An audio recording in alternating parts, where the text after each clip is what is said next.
The Great Hall of the Galactic Council stretched across 3 kilometers of living crystal. Light from a dozen captured stars flowed through its walls, casting rainbow shadows across the assembled representatives of 47 species. This was Nexus Prime, the heart of civilization itself, where the fate of worlds was decided with the raising of a tentacle or the flash of bioluminescent skin. For 11,000 years, the Council had kept peace among the stars. Wars had been prevented. Plagues had been stopped. Entire species had been lifted from barbarism into the light of progress. The Council was proud of its history, and that pride showed in everything from the towering architecture to the ancient protocols that governed every meeting. Today's session was considered a minor matter. A formality, really. Ambassador Chen Wei walked down the central pathway toward the speaker's platform. She was 63 years old, with gray streaking her black hair and lines around her eyes that spoke of too many sleepless nights. Behind her, the human delegation moved in tight formation, 12 diplomats, 3 scientists, and 2 military advisors. They looked small against the vastness of the chamber. They looked fragile compared to the massive Torvathians in their environmental suits or the ethereal Aleth floating in columns of pure light. High Arbiter Valkoth watched them approach with something between amusement and impatience. His species, the Kelvori, had been founding members of the Council. His bioluminescent tendrils, dozens of them, each capable of independent thought, flickered in patterns that his aides recognized as boredom. The Council recognizes the representative of Earth, Valkoth announced, his voice amplified throughout the chamber. You may present your petition. Chen Wei stepped onto the platform. She did not bow. Humans had negotiated that small dignity when they joined the Council 212 years ago. Instead, she simply nodded and activated the holographic display she had brought. A star appeared in the air before her. It was small and dim, barely worthy of notice. But numbers floated beside it, trajectories and calculations that told a terrifying story. 17 months ago, Chen Wei began, her voice steady and clear, our deep space monitoring stations detected an anomaly. A rogue dwarf star, ejected from its home system approximately 4 million years ago, is traveling through our region of space. She touched the display, and the star's path became visible, a red line cutting across the hologram. That path will bring it within destructive range of our solar system in 43 years. Murmurs rippled through the chamber. Not of concern, Chen Wei noted. Of curiosity. The way one might react to an interesting puzzle that did not personally affect them. The gravitational effects will begin much sooner, she continued. Within 20 years, our outer planets will be destabilized. Within 30, the asteroid belt will become chaotic. And when the dwarf star makes its closest approach, the tidal forces will tear our inner system apart. Earth will become uninhabitable. Our species will die. She paused, letting the words hang in the air. We have run every simulation. We have explored every option available to us. Human technology cannot solve this problem alone. The mass of the object is too great for our engines to redirect. The time frame is too short to evacuate our entire population to colony worlds. Chen Wei looked up at the assembled representatives. We are asking for help.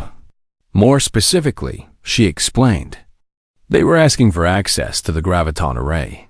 The device was ancient beyond measure, built by a species that had vanished before the Council was even founded.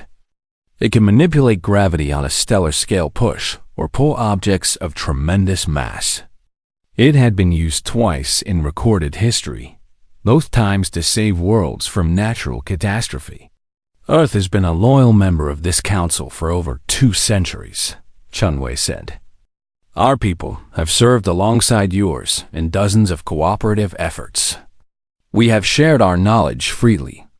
We have answered every call for assistance. We have never asked for anything in return. She straightened her shoulders. Until now, Eye Arbiter Velkoth's tendrils flickered in a pattern Chen Wei had learned to recognize as dismissal. "The council will deliberate," he announced. The deliberation lasted 9 minutes. Chen Wei watched as representatives consulted with their aides, exchanged glances with their neighbors, sent silent communications through implanted devices. She watched as the Torvathians shrugged their massive shoulders. She watched as the Kreth delegation laughed among themselves. She watched as even the ancient Elith beings of pure light who claimed to have transcended petty concerns simply floated in place, offering nothing. When Velkoth called for the vote, it was nearly unanimous. 44 against, 2 abstentions, 1 vote in favor from a species so small and powerless that their support meant nothing. "The petition is denied," Velkoth announced. His tendrils arranged themselves into something that might have been a smile. The graviton array is a resource of immense value. Its use is reserved for species that have made significant contributions to galactic civilization. Chen Wei felt her delegation tense behind her. She heard Dr. Okafor's sharp intake of breath, felt Captain Morrison's hand move instinctively toward a weapon he was not carrying. "Significant contributions," she repeated quietly. "Humanity has been a member of this council for 212 years. Velkoth continued, his tone patient and condescending. "In that time, you have contributed no unique technologies. You have developed no philosophies that advanced our understanding of existence. You have made no discoveries worthy of note in any field of science." He spread his tendrils in a gesture of false sympathy. "Your species is young. Perhaps in another 1,000 years, you will have earned the right to make such requests. 1,000 years, when Earth would be a frozen corpse drifting through an empty void." Chen Wei stood very still. The chamber was silent, waiting for her response. They expected her to argue, to plead, to cry. Perhaps humans were known for their emotional displays. Some representatives had even brought recording devices, hoping to capture the moment for entertainment. Instead, Chen Wei simply nodded. "I understand," she said. Her voice was calm, empty. "The council has spoken. Humanity accepts your decision."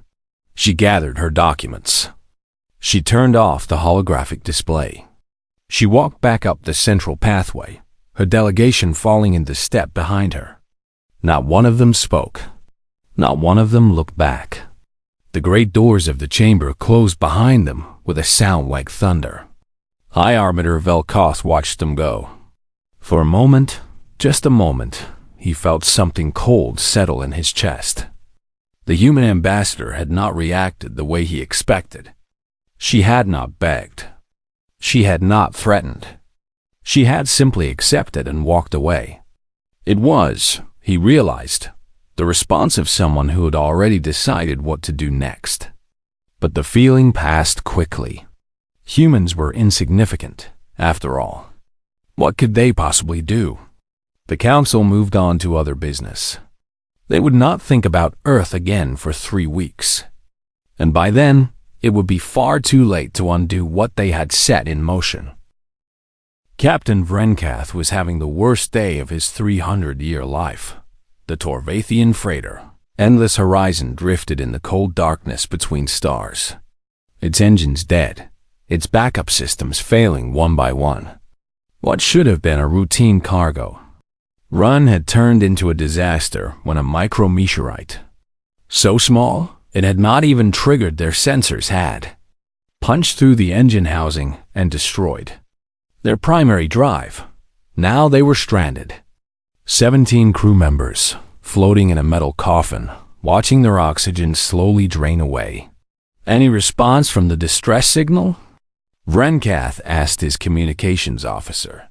"One ship in range, Captain." The officer hesitated. "Human cargo hauler? 12 hours away." Vrenkath felt relief flood through his massive body. Humans were known for their rescue operations.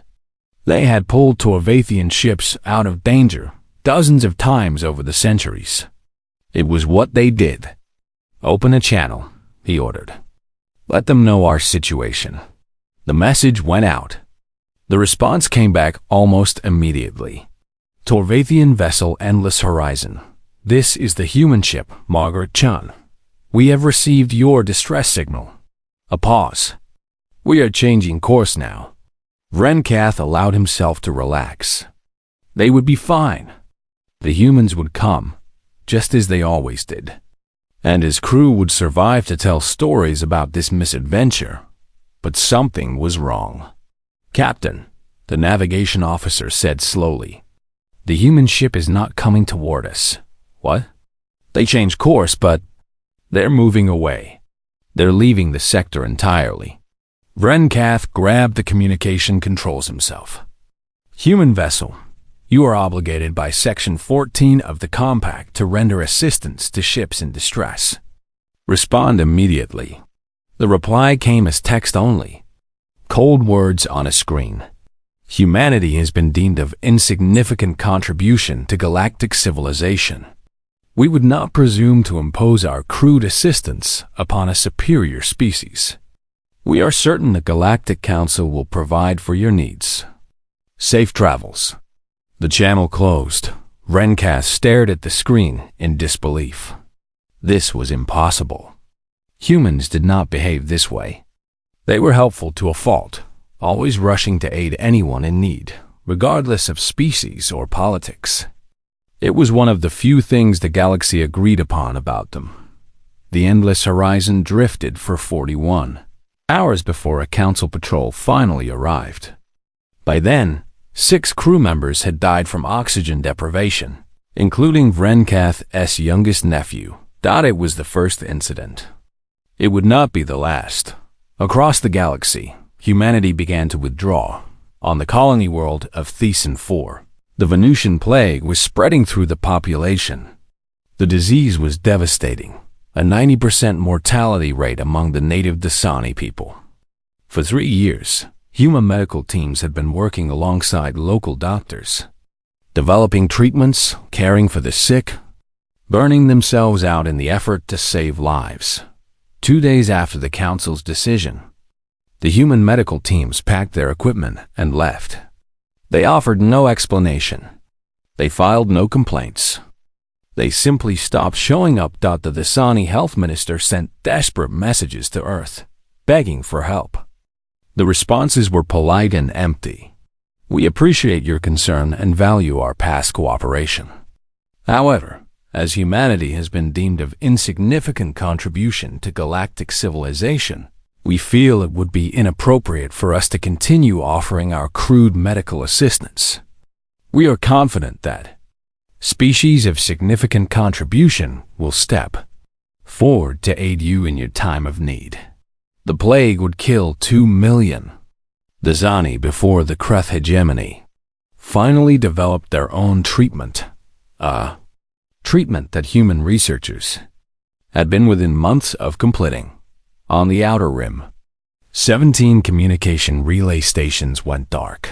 These stations had been built by human engineers over the past century, placed at critical points along the major trade routes.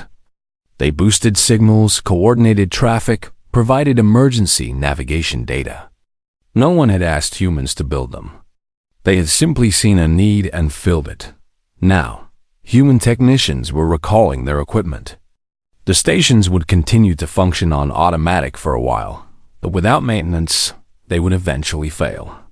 When they did, communication across the Outer Rim would become unreliable. Ships would get lost.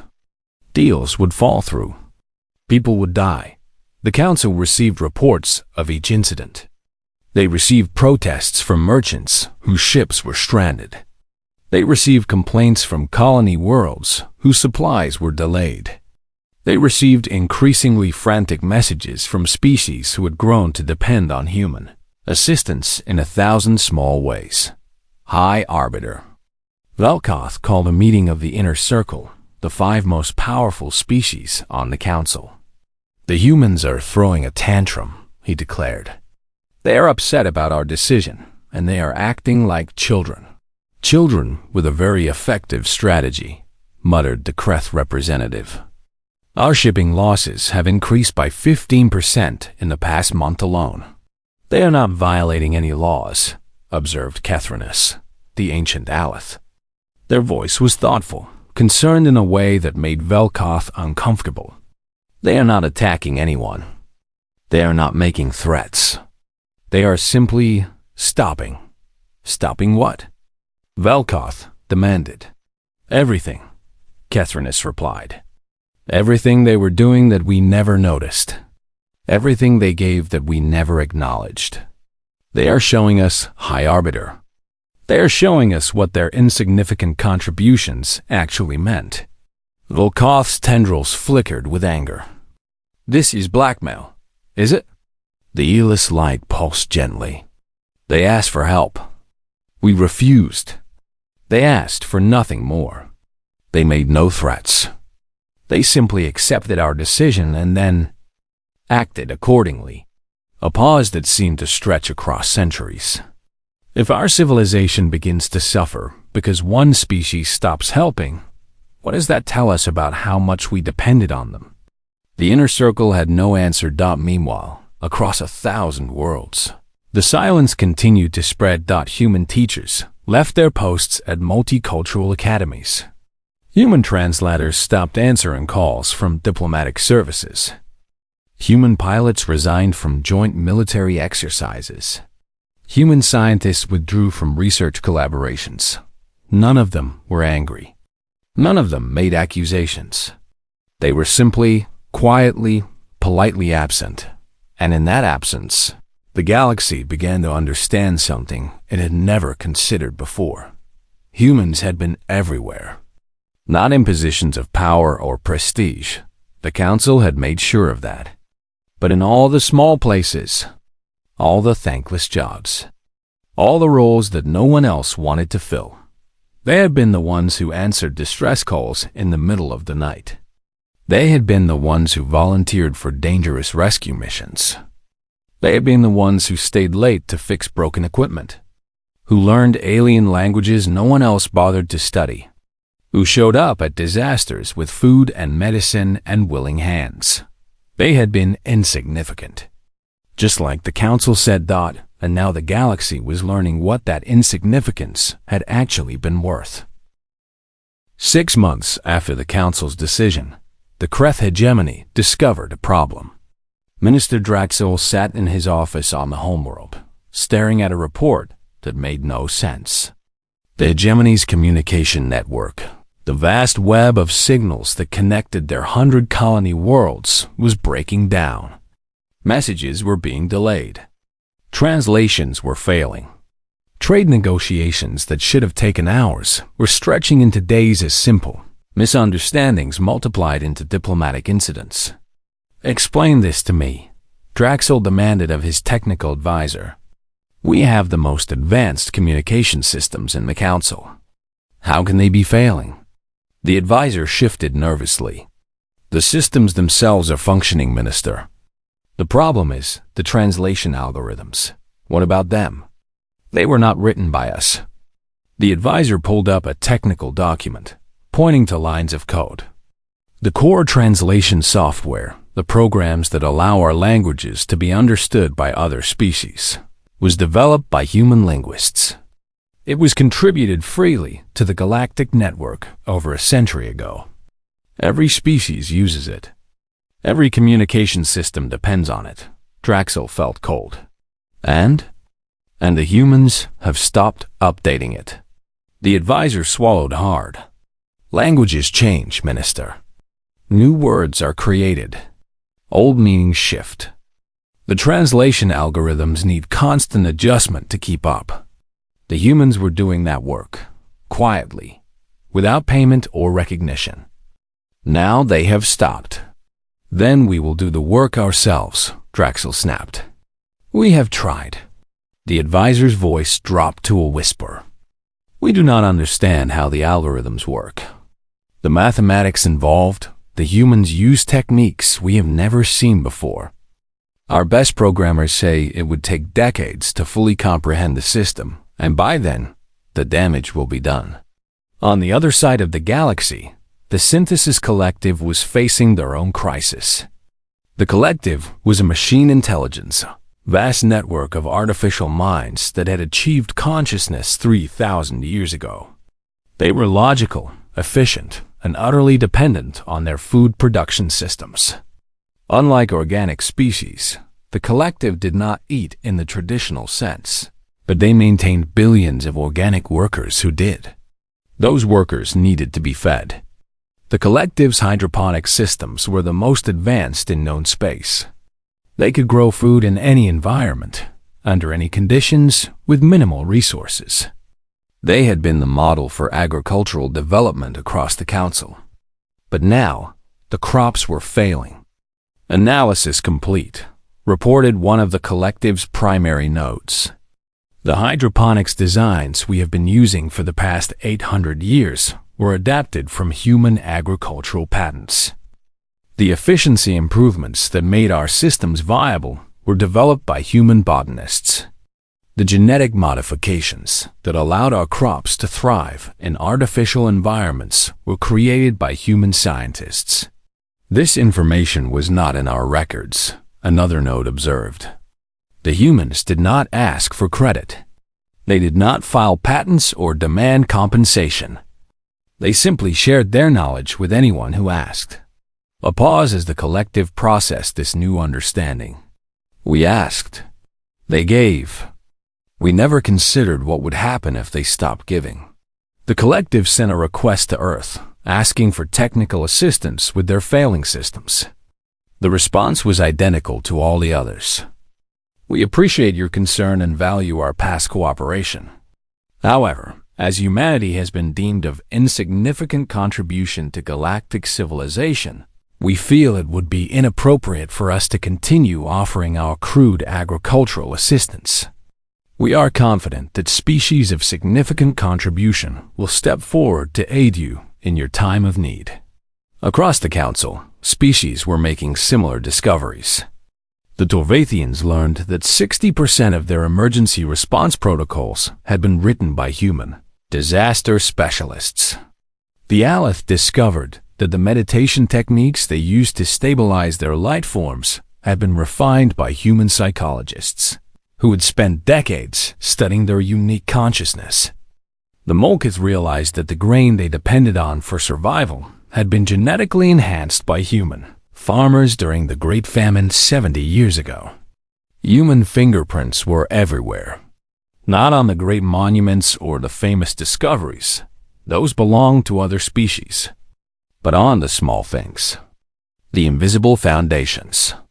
The countless patches and fixes and improvements that kept civilization running. High Arbiter Velkoth summoned Ambassador Chen Wei to his private chambers. She came alone, dressed simply, her expression calm and unreadable. She stood before his desk and waited in silence. Your people are destroying the galaxy, Velkoth accused. We are doing nothing, High Arbiter. That is precisely the point. You are letting people die. Ships are being lost. Colonies are failing. The communication network is falling apart. Chen Wei nodded slowly. Yes, these things are happening, but we are not causing them. We are simply no longer preventing them. Velkoth's tendrils writhed with frustration. This is revenge. You are punishing us for the Council's decision. No, Chen Wei's voice was gentle, almost kind. This is acceptance. You told us we were insignificant. You told us our contributions had no value. We are simply agreeing with your assessment. She spread her hands. If our contributions were truly worthless, then our absence should cause no problems. The fact that it is causing problems suggests that perhaps your assessment was incomplete. This is blackmail, Velkoth repeated, his voice rising. You are holding the galaxy hostage. High Arbiter, if I may be direct. Chen Wei stepped closer, her eyes meeting his. For 200 years, humanity has given freely to this council. We have asked for nothing in return. We have accepted every insult, every dismissal, every reminder of our inferior status. We have done the work that no one else wanted to do, and we have done it gladly." She paused, and something shifted in her expression. Something hard. "We asked for one thing. One single thing after 2 centuries of service. We asked to be saved. And you told us we had not earned the right to live." Velkoth felt his tendrils go still. That is exactly what you said," Chanwei interrupted. "You said our contributions were insignificant. You said we had done nothing worthy of note. You said that perhaps in 1,000 years, we might earn the right to ask for help." Her voice dropped to barely above a whisper. "But we will not be here in 1,000 years, High Arbiter. That is rather the point." She turned toward the door.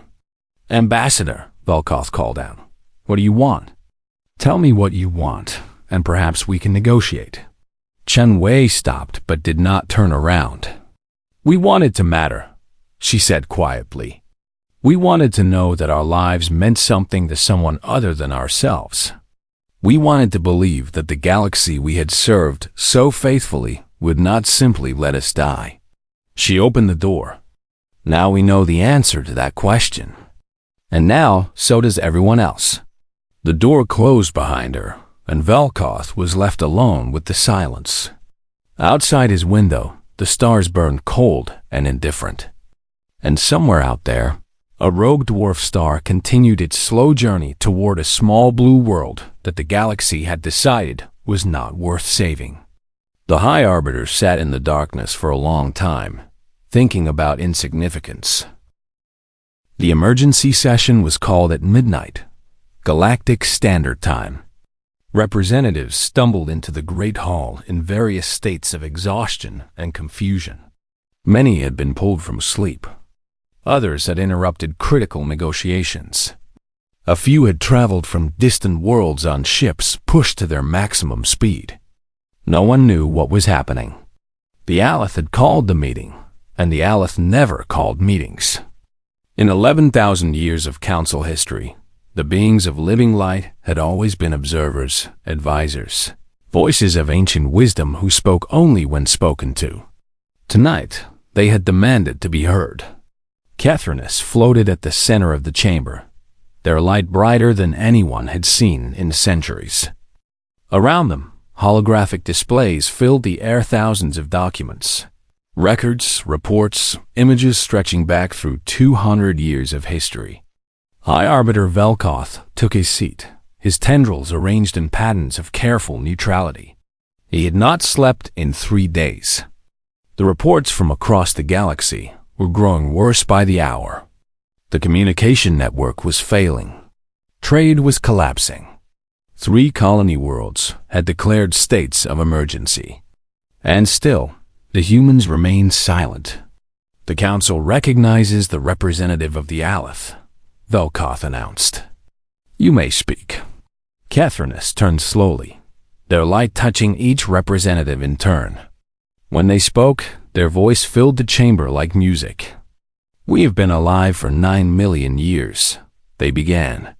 "We have watched civilizations rise and fall. We have seen species achieve greatness and species destroy themselves. We have learned, in our long existence, to recognize patterns. Patterns of wisdom. Patterns of folly." The light beam paused, and something like sorrow colored their glow. "What we have witnessed in this council, these past 6 months, is a pattern we know well. It is the pattern of ingratitude, the pattern of blindness, the pattern of those who take without seeing, who receive without acknowledging, who benefit without ever thinking to say thank you." Murmurs rippled through the chamber. Several representatives shifted uncomfortably. "We have conducted a review," Catherinus continued. "Not of the official records, those tell only the story we wanted to tell.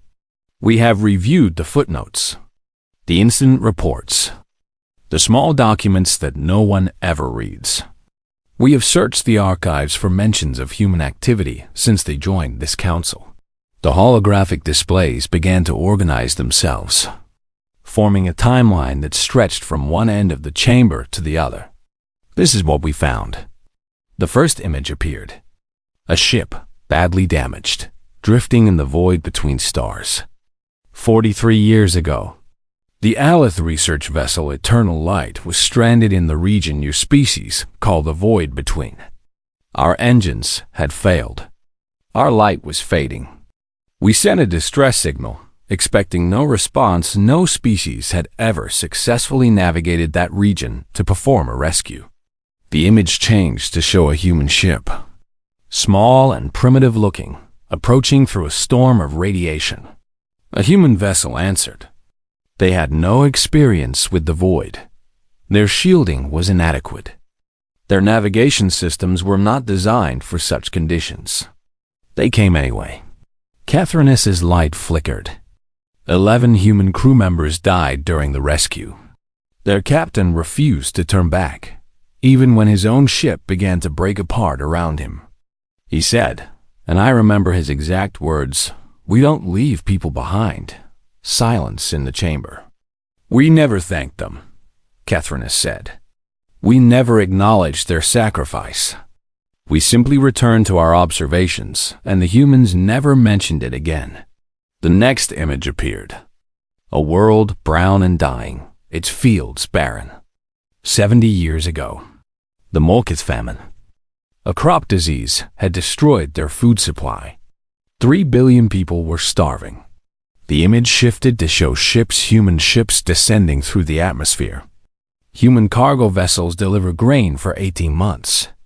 They asked for no payment. They accepted no recognition. When the Molkith offered to name a holiday in their honor, the humans declined. They said they were just doing what neighbors do. More images now, flowing past faster and faster. 112 years ago, the psionic blight was destroying the Krull civilization. Their minds were literally burning from the inside out. Human doctors, specialists in psychology and neuroscience, worked around the clock to develop treatments. They had no natural defense against psionic energy. Exposure to the blight caused them tremendous pain. 3 of them died from the strain. The rest kept working until a cure was found. 89 years ago, the Torvathian mining disaster. 40,000 workers trapped underground. Human engineers volunteered for the rescue operation, even though their bodies could barely survive the pressure at those depths. 64 years ago, the Synthesis Collective suffered a catastrophic system failure. Human programmers helped repair their core matrices, working in conditions that would have driven most organic minds insane. 41 years ago, the Kreth Civil War. Human mediators helped negotiate the peace treaty, despite receiving death threats from both sides. The images kept coming. Rescue missions, medical breakthroughs, technical assistance, diplomatic interventions, disaster relief, educational programs, agricultural improvements, environmental restoration, hundreds of incidents, thousands of human lives spent in service to species who barely noticed they existed. "We have compiled a list," Catherine said finally, and their voice was heavy with something that might have been shame. "A list of every documented contribution humanity has made to this council since they joined us. Every life saved, every problem solved, every kindness shown."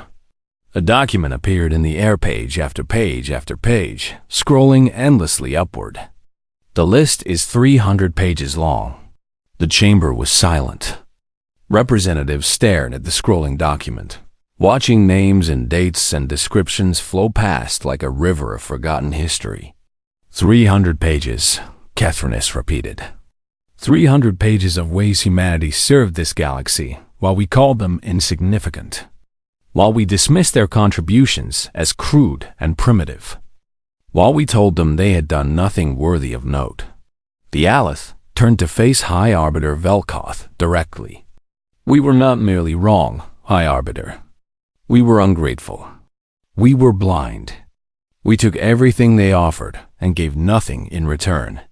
And when they finally asked for something, when they asked us to save their world, we told them they had not earned the right. Valkoth's tendrils had gone completely dark. He could not meet the Eelith's gaze. We taught them something, Kethrinus continued. We taught them that kindness would be met with contempt. We taught them that service would be met with dismissal. We taught them that no matter how much they gave, it would never be enough. The being of light turned to address the entire chamber. And now they are doing exactly what we taught them to do. They are treating us the way we treated them. They are giving us what we gave them. A pause that stretched across the vast space. Nothing. The question before this council is simple. We decided that humanity was insignificant. We decided that their contributions had no value. We decided that their lives were not worth saving. Kethrinus's light blazed brighter than any star. Were we right? Or were we fools? No one answered. No one could. And in the silence, 47 species began to understand exactly how much they had lost. The ships arrived at Earth without warning. They emerged from faster-than-light travel in perfect formation 47 vessels, each one carrying the official delegation of a council species. It was the largest diplomatic mission in galactic history. Never before had every member of the council traveled together. Never before had they come to a single world to deliver a message. In Geneva, the sky darkened as the ships descended. Secretary-General Amara Okonkwo stood on the steps of the United Nations building, watching the impossible sight. Around her, thousands of people had gathered, ordinary humans who had stopped their daily lives to witness this moment. They were silent. After 6 months of uncertainty, after 6 months of wondering if their species would survive, they were too exhausted for celebration. The ships landed in the fields outside the city, their engines humming as they settled onto Earth's soil. One by one, hatches opened, and the representatives of 47 species emerged into the autumn sunlight. High Arbiter Velkoth led them. His tendrils were dim, arranged in patterns that human diplomats had learned to recognize as humility. Behind him came Kethrinus, the Eelith's light soft and warm. Then the Torvathians, massive and slow. The Kreth, their sharp eyes taking in everything. The Synthesis Collective, moving in perfect synchronization. All the others, species that humanity had served for 2 centuries, walking together toward the small gathering of humans who waited for them. They stopped before Secretary-General Okonkwo, and for a long moment, no one spoke. Then Velkoth stepped forward. His voice, when it came, was barely above a whisper. The Galactic Council formally recognizes the contributions of humanity to interstellar civilization. He paused, struggling with words that his species rarely used. We were wrong. We were blind. We did not see what you gave because you never demanded that we see it. We did not value your service because you never asked to be valued. He lowered his head, a gesture of submission that no High Arbiter had ever made to a lesser species. We have come to correct our error. The graviton array will be activated. Your world will be saved. This is not charity. This is not mercy. His voice strengthened. This is payment. Long overdue. Okonkwo stood very still. Around her, she could feel the emotion of her people, the relief, the anger, the desperate hope that they had carried for so long. She could feel the weight of this moment, the knowledge that everything humanity had endured was finally being acknowledged. She could have demanded apologies. She could have listed the dead, the Visani, who had died of plague, the Torvathians who had suffocated in their stranded ship, all the others who had paid the price for the Council's arrogance. She could have made them beg. Instead, she simply said, "We accept your assistance. And we thank you." Velkoth looked up, his tendrils flickering with confusion. "That is all?" After everything we did, after everything we said, High Arbiter. Okonkwo's voice was gentle. We did not withdraw to punish you. We did not go silent to make you suffer. We stopped because we needed to know something. Know what? Whether we mattered. She looked around at the assembled representatives, at the beings who had once called her people insignificant. Not to ourselves. We have always known we mattered to ourselves. But we needed to know if we mattered to you. Catherinus floated forward, her light pulsing with understanding. And now? Now we know. Okonkwo smiled, and in that smile was something the council had never truly understood about humanity. The strange ability to forgive, to move forward, to choose hope over bitterness, even when bitterness would have been justified. The answer was always in what you chose to do when we stopped giving. That is not manipulation. That is truth. She extended her hand, a human gesture that most of the council could not return, but all of them understood. You came, she said. When you finally saw what you had lost, you came. That is the only answer that matters. For a moment, Velkoth simply stared at the offered hand. Then, slowly, he reached out with one of his tendrils and wrapped it gently around her fingers. We will do better, he said. This is our promise. We know, Okonkwo replied, because now you understand what we always knew. The galaxy does not run on power or technology or ancient wisdom. It runs on kindness, on the willingness to help without being asked, to give without counting the cost, to care about strangers simply because they exist. She released his tendril and turned to address all of them. For 200 years, we tried to teach you this by example. You did not learn. So we taught you another way by showing you what the galaxy looks like when kindness is withdrawn. A voice softened. It was a painful lesson. For all of us. The work began that very day. The graviton array was activated for only the third time in recorded history. Across the galaxy, beings of immense power focused their attention on a single point in space, a rogue dwarf star that had been wandering for 4 million years. Slowly, impossibly, its path began to change.